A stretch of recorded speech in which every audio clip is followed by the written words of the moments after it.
বন্ধুরা, এবার যেটা দেখাবো আপনাদের, এটা একটা মেলের কেজ আপনাদের দেখানোর চেষ্টা করব। লম্বা লম্বা বাটাম দিয়ে লাগানো আছে চারিদিকে। এই যে বাটাম, চারিদিকে বাটাম করা আছে, খুব সুন্দরভাবে করা আছে। এখানে মেল পায়রাগুলো থাকে, এই যে চলে বেড়াচ্ছে বাটামের উপর দিয়ে।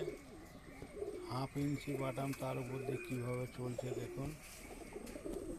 শাহজাহানপুরি, এখানে সবই মেল আছে। ওই একটা কালশিরা আছে, এটা কালদুমের বাচ্চা আছে, কালপোড়া কালদুম। এখানে একটা কালশিরা আছে, এখানে একটা শাহজাহানপুরি নাপ্তা আছে, একটা কালশিরা আছে, একটা ম্যাড্রাস আছে। এই ম্যাড্রাসটারই খুব ভালো রেকর্ড আছে।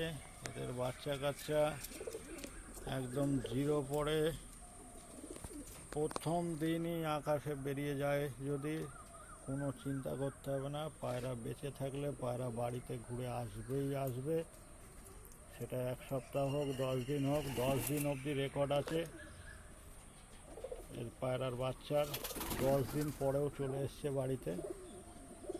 খুব ভালো জাতের পায়রা, যার জন্য রেখে দিয়েছি। এর জোড়াও আছে, এই জোড়াটাকেও শখ করিয়ে দিচ্ছি। নেটের ওপাশে রয়েছে, এই দেখুন এর জোড়াটা। আর এই যে খুব ভালো সেটিং জোড়া পায়রা। বন্ধুরা, আজ এই পর্যন্তই। এরপরে আবার দেখাবো। পায়রা ব্রিডিং চলছে, এরপরে ব্রিডিংয়ের ভিডিও দেখাবো, কিভাবে কি করা হয়েছে সব কিছু ডিটেলসে বলবো। আপাতত ফ্লাইং পায়রার জন্য টাওয়ার করা হয়েছে। এই যে ত্রিভুজাকৃতি যে টাওয়ার দেখতে পাচ্ছেন, এই সরু মাথাটা উপরের দিকে উঠবে, একদম টাওয়ার যেরকম হয় মোবাইলের টাওয়ার, ঠিক সেই রকমই কায়দায় করা হয়েছে। আগামীকাল আশা করছি রেডি হয়ে যাবে। তারপরে ওর ভিডিওটা ভালো করে আপনাদের সঙ্গে শেয়ার করব। কিভাবে কি করা হলো, কিভাবে কি মাপ দিয়ে করা হয়, সেগুলো দেখানোর চেষ্টা করব। আপনাদেরও উপকার হোক, প্রত্যেকের শখ আগে যাক, এটাই আমার চেষ্টা। আমার মনের ভিতরে এটাই চলে সব সময়।